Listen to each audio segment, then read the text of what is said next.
জীবনে সমস্যা যখন আসে তখন আসতেই থাকে, যখন ভালো সময় আসে তখন ভালো সময় আসতেই থাকে, জীবনে যখন পতন আসে তখন আসতেই থাকে।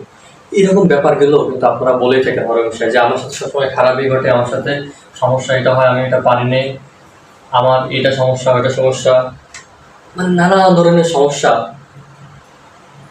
আপনার ভিতরে ভর করে। সো দেখবেন যে সকালবেলা ঘুম থেকে ওঠার পরে আপনার সাথে যদি খারাপ কিছু ঘটে, সারাদিন আপনার কোনো না কোনো খারাপ কিছু ঘটতে থাকে। প্রশ্ন হচ্ছে এটা কেন হয়? এটা কোনো কুসংস্কার, নাকি অ্যাকচুয়ালি এটার ভিতরে কোনো হিডেন ব্যাপার স্যাপার লুকায় আছে? যদি ব্যাপার স্যাপার লুকা থাকে সেটা সাইকোলজিক্যাল, বৈজ্ঞানিকভাবে কি বলে, বা এটাকে আসলেও বিজ্ঞান স্বীকৃতি দেয় কিনা, নাকি এটা অন্ধবিশ্বাস। দেখেন, এটাকে বলা হয় রেটিকুলার অ্যাক্টিভিটি সিস্টেম। ব্যাপার হচ্ছে রেটিকুলার অ্যাক্টিভিটি সিস্টেমটা আবার কি, এবার কোথা থেকে আসে চিন্তা করে দেখেন। আপনার আশপাশে আপনি একটু খেয়াল করেন, ভিডিওটা 1 মিনিট পজ রাখেন, একটু আশপাশে দেখেন তো আপনি কি কালার দেখতে পারতেছেন। তার থেকে আমি যেটা বলবো অন্তত ওইটা আপনি করেন।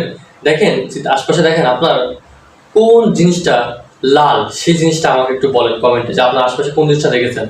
এখনই লেখেন, পরবর্তীতে লেখলে তো হবে না, বুঝে ফেলে দেবেন। সো আই হোপ কোনো না কোনো লাল আপনি খুঁজেছেন। ঠিক একইভাবে আমাদের ব্রেনকে আমরা যখন কোনো প্রোগ্রামিং দিই, ঠিক ওই প্রোগ্রামিংটাই ওই ব্রেন খোঁজে। আপনি যখন সাকসেসফুল প্রোগ্রামিং দেন ওইটাই খোঁজে, যখন ব্যর্থ প্রোগ্রামিং দেন ওটাই খোঁজে। যখন সমস্যা হয় আপনার ব্রেনটের, আবার এই যে আপনার যখন সমস্যা হচ্ছে তখন আপনার ব্রেন সিগন্যাল দিচ্ছে প্রবলেম, যখন প্রবলেম সিগন্যাল দিচ্ছে আপনার, যখন মনে করেন যে প্রফেশনালি আপনার এই প্রতিদিন আপনার রেজাল্ট খারাপ হচ্ছে, তো আপনার ব্রেন, এটাকে বলা হচ্ছে রেটিকুলার অ্যাক্টিভিটি সিস্টেম। যখন এটা আসতেছে তখন আপনার ব্রেনটা সিগন্যাল দিচ্ছে আসলে আমি পারতেছি না, আমার দ্বারা হচ্ছে না, এটাই সমস্যা, বারবার আসতেছে, আমি খারাপ, আমার ভাগ্য খারাপ, এটা খারাপ, ওটা খারাপ। কিন্তু কি হচ্ছে, আপনার এখানে সিগন্যাল দিচ্ছে, দিলে কি হচ্ছে, আপনি ওটাকে সায় দিচ্ছেন।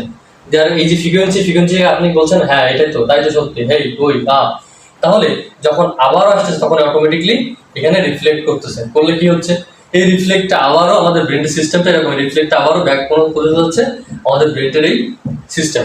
তখন কি হচ্ছে, এই সমস্যাটা আরো দ্বিগুণভাবে আসতেছে। সো যদি চাই আমরা অ্যাকচুয়ালি সুখী হতে, শান্তিতে থাকতে, প্রবলেম থেকে বাঁচতে, তাহলে কখনোই আমাদের ব্রেনটা চিন্তা করে দেখেন একটা পুকুরের পানির মতন। যদি আপনি ইট ছোড়েন, আপনি যদি বড় কোনো পাথর ছোড়েন, তাহলে কি পানিটা অশান্ত হবে এবং ওইটা নড়বড়ে হয়ে সৃষ্টি হবে, তাই না, চারদিকে ছড়ে যাবে। ঠিক একইভাবে আমরা যখন এই ব্রেনকে রেটিকুলার অ্যাক্টিভিটি সিস্টেমটা আমরা যখন আমাদের নেগেটিভ ফ্রিকোয়েন্সিগুলো অ্যাকসেপ্ট করে নিচ্ছি, তখনই আবার ঠিক নেগেটিভ ফ্রিকোয়েন্সি যে রিয়াক্টটা সেটা আমাদের মধ্যে বলতেছে, তাই আমাদের এই প্রবলেমগুলো হচ্ছে। কিন্তু এই রেটিকুলার অ্যাক্টিভিটি সিস্টেম আমাদের এই মহাসৃষ্টিকর্তার যে ব্রেনকে যে সিস্টেমটা দিয়েছে, এই সিস্টেমটাকে আমরা ভালো কাজে লাগাতে পারি। যখন ভালো কিছু হচ্ছে, আমরা যখন লাইফে ভালো কিছু খুঁজতেছি, ভালো কিছু কথা বলছি, অ্যাফার্মেশন ভালো দিচ্ছি, আমাদের সাথে আমাদের নিজেদের কথা ভালো হচ্ছে, আমরা যখন সুন্দর সুন্দর চিন্তা করতেছি, তখন কি হচ্ছে, ওই ধরনের চিন্তা, ওই ধরনের কার্যক্রম আমরা করতে পারতেছি। এবং আমরা যেমন চিন্তাও করবো না যে আমরা এটা আশা করতেছি, কিন্তু এমন এমন সময় এমন এমন রাস্তা খুলে যাবে, এমন এমন জিনিস চোখের সামনে থাকে যেটা আসলে আমরা খেয়াল করি না। যখন আমরা ওই বিষয়টা নিয়ে প্র্যাকটিস করি, ওই বিষয়টা নিয়ে আমরা একটা ফ্লোতে থাকি, স্ট্রেসে থাকি, তখন অটোমেটিকলি ওইটা খুলে যায়। সো আজকের ব্যাপারটা থেকে কি শিখলেন? এই ধরনের ইনফরমেশনাল আরও ভিডিও পেতে অবশ্যই চ্যানেলটি সাবস্ক্রাইব করে রাখুন এবং পাশে থাকা বেল আইকনটি বাজিয়ে রাখুন। এবং যারা ফেসবুক পেজ থেকে দেখছেন অবশ্যই ফলোতে রাখুন। এবং আরও কি কি ভিডিও চাচ্ছেন অবশ্যই জানাবেন এবং ভিডিওটা অবশ্যই শেয়ার করে অন্য মানুষকে হেল্প করার সুযোগ করে দেবেন। সুস্থ থাকেন, ভালো থাকেন, শান্তিতে থাকেন। আসসালামু আলাইকুম।